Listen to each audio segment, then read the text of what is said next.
Every year, thousands of families are torn apart by the disappearance or murder of a loved one. AdvocacyCon, a groundbreaking conference dedicated to the advocacy for missing and murdered victims and their families. We bring together experts, nonprofit organizations, and the families to create a unified front in the fight for justice. Our workshops cover topics such as legal support, media engagement, and mental health resources. Visit our website to learn more. AdvocacyCon, empowering families, fighting for justice. This week, we're going to narrow the focus a little bit from domestic violence and describe two recent tragic cases of intimate partner violence. IPV is what it's called when the violence occurs between couples who are dating or married, while DV can encompass any violence in a household, such as a parent abusing a child. Our first case started as intimate partner violence and spun out into what was essentially a murder spree, one that destroyed the lives of two families. What makes this case so frustrating is that it wasn't the first time this murderer had taken a life.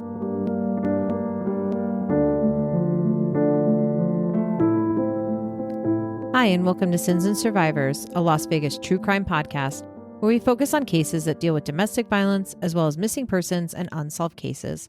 I'm your host, Sean. And I am your co-host, John. As we mentioned, the cases we're covering this week are focused on intimate partner violence, which is a subset of domestic violence. All IPV is DV, but not all DV is IPV. It's important to understand that if you or someone you know is experiencing intimate partner violence, all of the same resources are available to that person, and as always, we have links in our show notes to the National Domestic Violence Hotline.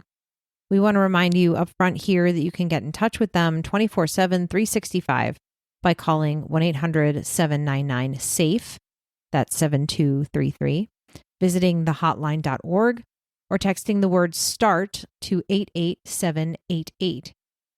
A recent addition to the hotline is an AI chatbot that can offer informed and compassionate advice.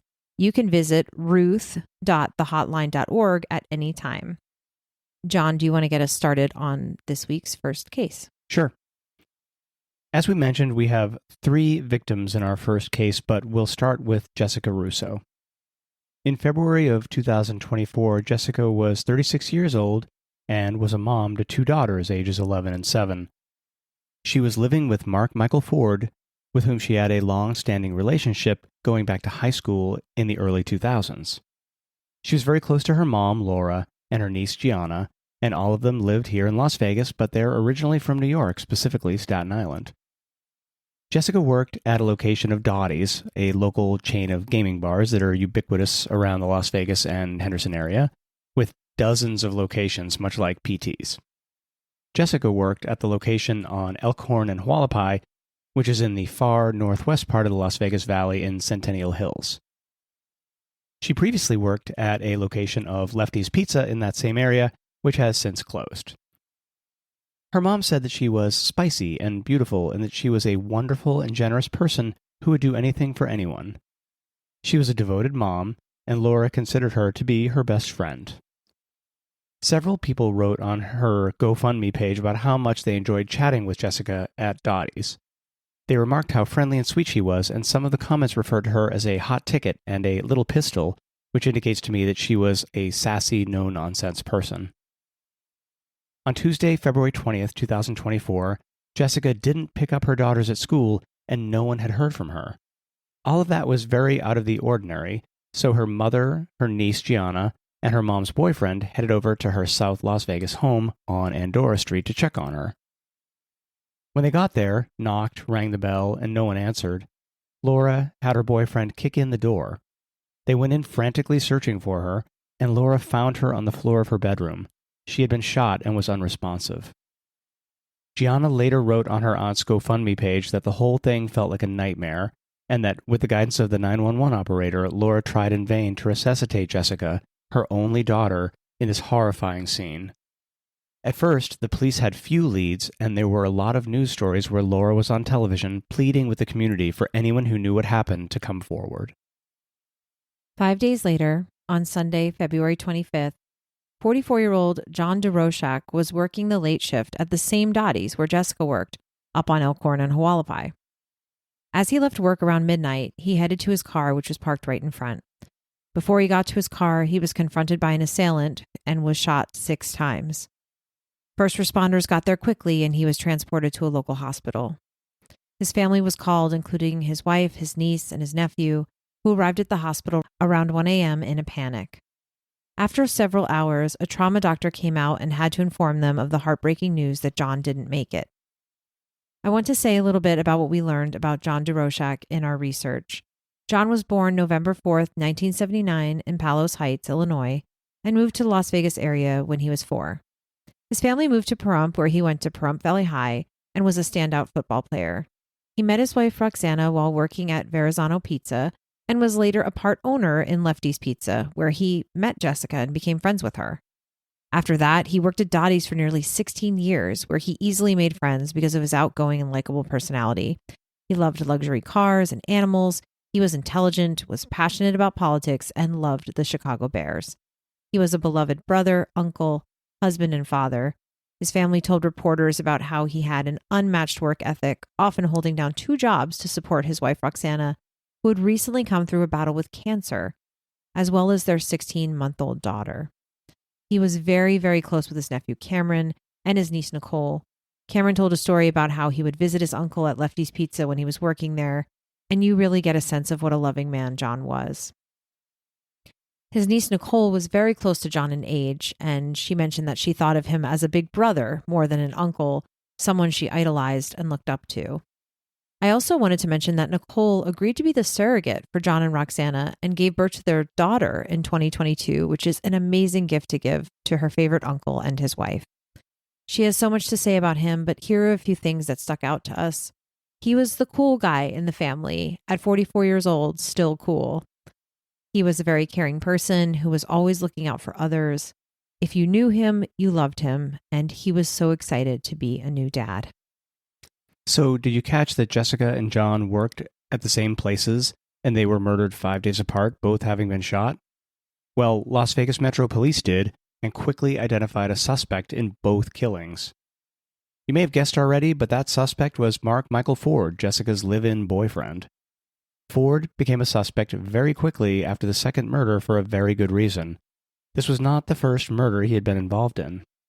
When Mark Michael Ford was just 15 years old in February of 2003, he broke into the home of his neighbor in Peccary Ranch, a 56-year-old man named Vincent Gomes, who shared the home with his ex-wife, Roberta.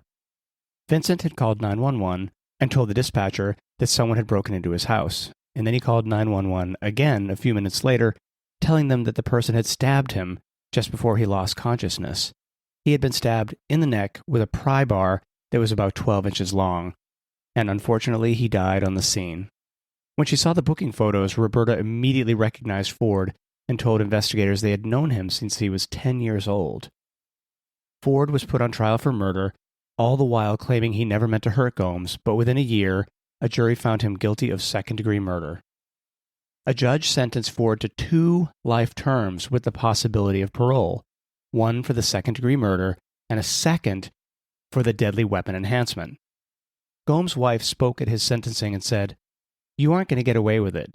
You might be punished in prison, but the dear Lord isn't done with you yet. You will get yours again sometime." You might be wondering how it is that he could possibly have been paroled for such a brutal crime like this and was allowed to leave prison with his debt to society fully repaid. As we said, he was sentenced to 2 consecutive life terms, one for the second-degree murder and the other for the deadly weapon enhancement. He was also convicted of burglary with a firearm. Each of these life sentences had a minimum sentence of 10 years, and the burglary charge had a minimum sentence of 22 months. Ford applied for parole twice, once in 2012 and once again in 2022. When he applied in 2012, after having served the minimum on the first life sentence, it was impossible for him to be released because he still had to serve at least 10 years on the second life sentence. During the time he was incarcerated, 2 laws were passed in Nevada that would end up forcing the state to release Ford. In 2009, under Governor Jim Gibbons, the legislature passed Assembly Bill 474, which retroactively granted offenders under the age of 16 mandatory parole when eligible if they completed requirements like job training and education. After that, 3 United States Supreme Court decisions also impacted life sentences given to juveniles.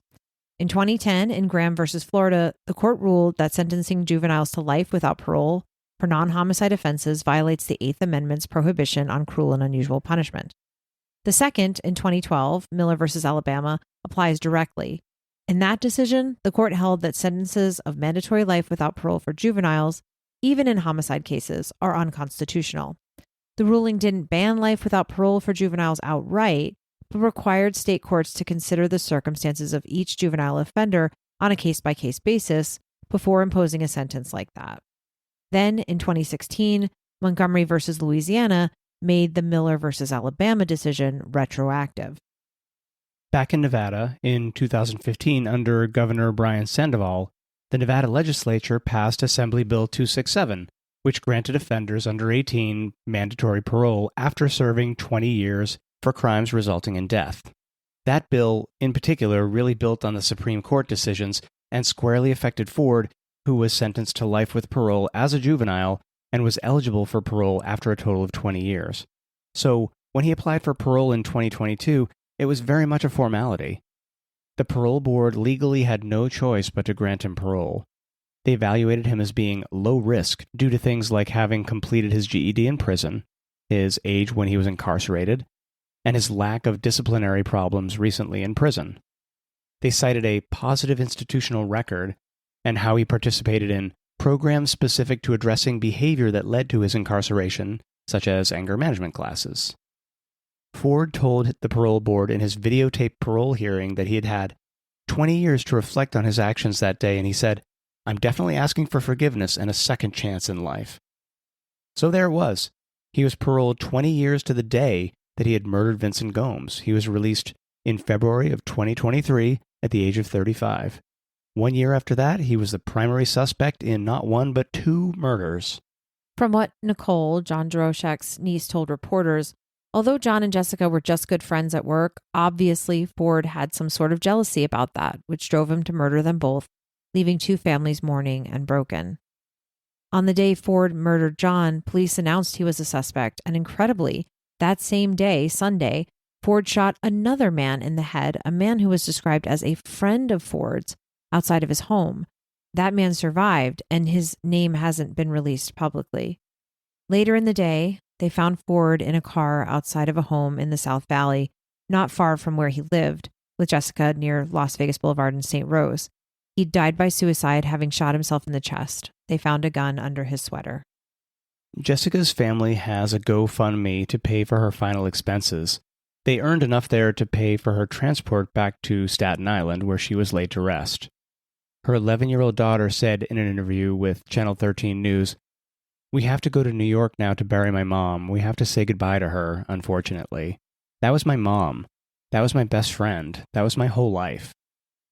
We'll share the link to the family's GoFundMe page in our show notes because they still have expenses they haven't been able to pay. We do have a couple of bright notes here in this very tragic story, though. Laura, Jessica's mom, is actively working to adopt her grandchildren, which we think is amazing. As she said, there's no replacing a mother, but we think it's great that she's doing that. John and Roxana Droshak's daughter has lost her loving dad, but she has her mom and a very large extended family to help her as she grows up, which we're thankful to know. Our thoughts are with the families affected by this horrible tragedy. The second case we wanted to talk about is another case that occurred in August of 2024 in northern Nevada near Reno, around Lake Tahoe. This one also happened fairly recently, so for now we'll focus on what happened and provide some background on the victim. On Sunday, August 11, 2024, Reno police were called to a residential neighborhood in the 1300 block of Keystone Avenue in the northwest part of Reno because of reports of gunshots. When they arrived, they found William Andrews, 68 years old, had been shot in the head and murdered, and his red Chevy Blazer was missing. The news reporting said barely anything about Bill, but we found a beautiful description of him, his family, and his life, and we wanted to share that. Bill Andrews went to high school in California, where he was a varsity letterman athlete in both football and baseball, and moved to Reno with his brother Scott in 1976, who he was very close with. Bill was known for his humor and his outgoing personality. There is a quote in his memorial that says, "Bill never met a stranger. Everyone he encountered quickly became a friend." His personality also carried over to his work, where his excellent customer service earned him lasting relationships with anyone he came into contact with.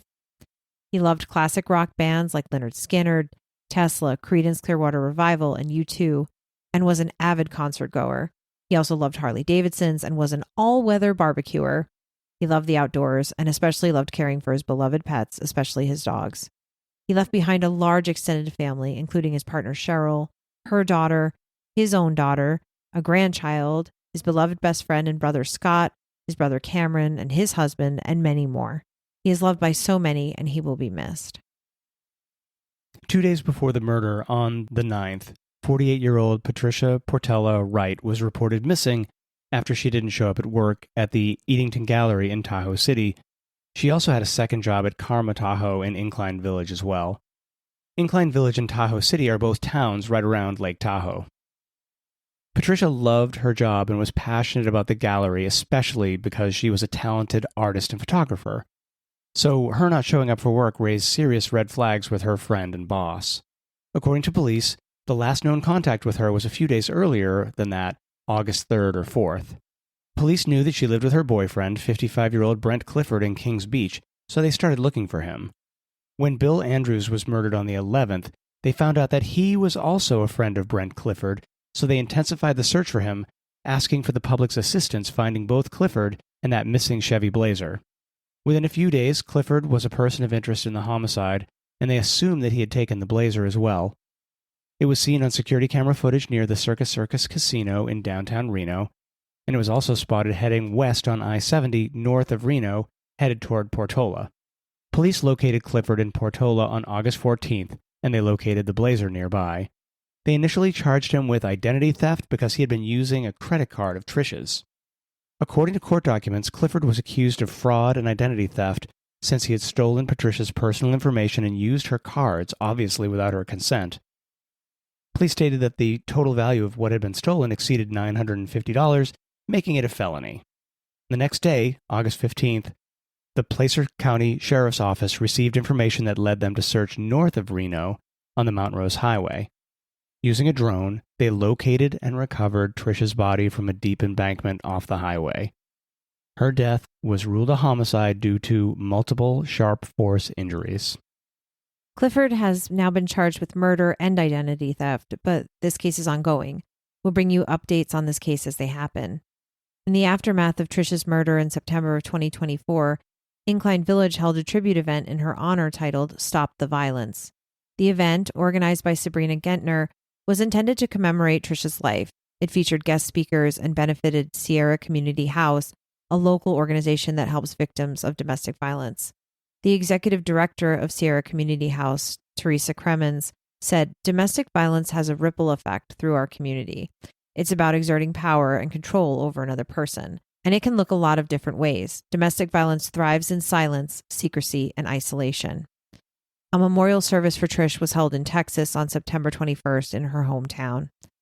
We found out a bit about Trish by looking at her Instagram, her Facebook, and her website. She was a talented artist and a photographer and was a beloved daughter, sister, and mom of 2 girls, and a friend to many in her community. Her friends said that she would do anything for anyone and was an amazing person. Trish's family has a GoFundMe to help pay for her final expenses, and we'll share that in our show notes.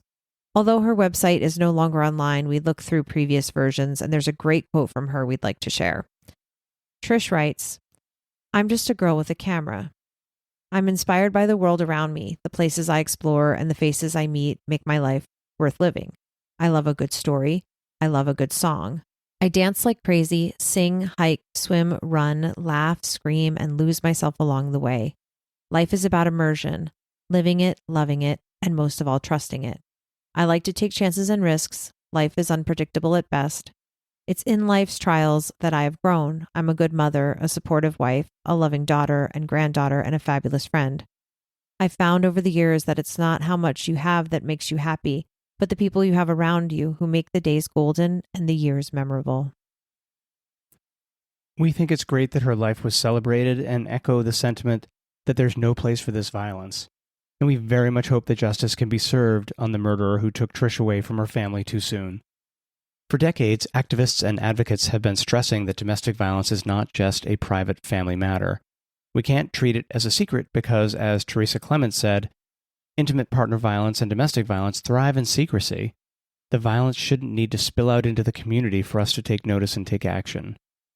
As always, you can find resources and links to organizations near you where you can donate, volunteer, or get more information on domestic violence, so we as a community can keep working toward prevention and solutions. Thank you for listening, and if you want to help out with the podcast, it helps so much if you could take a minute and write a good review on whatever platform you're listening on. And of course, you can get ad-free episodes and access our Swing Shift bonus content on Patreon or Apple Podcast subscriptions by visiting sinspod.co/subscribe. And we remind you that what happens here happens everywhere.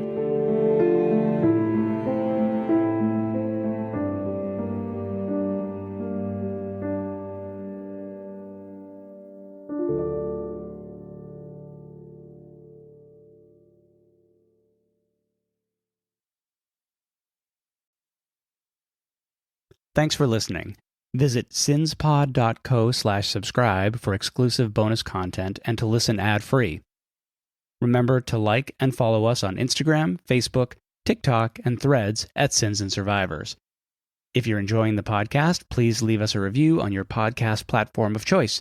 You can contact us at questions@sinsandsurvivors.com. If you or someone you know is affected by domestic violence or needs support, please reach out to local resources or the National Domestic Violence Hotline. A list of resources is available on our website, sinsandsurvivors.com. Sins and Survivors, a Las Vegas true crime podcast, is researched, written, and produced by your hosts, Sean and John. The information shared in this podcast is accurate at the time of recording. If you have questions, concerns, or corrections, please email us. Links to source material for this episode can be found on our website, sinsandsurvivors.com. The views and opinions expressed in this podcast are solely those of the podcast creators, hosts, and their guests. All individuals are innocent until proven guilty. This content does not constitute legal advice. Listeners are encouraged to consult with legal professionals for guidance.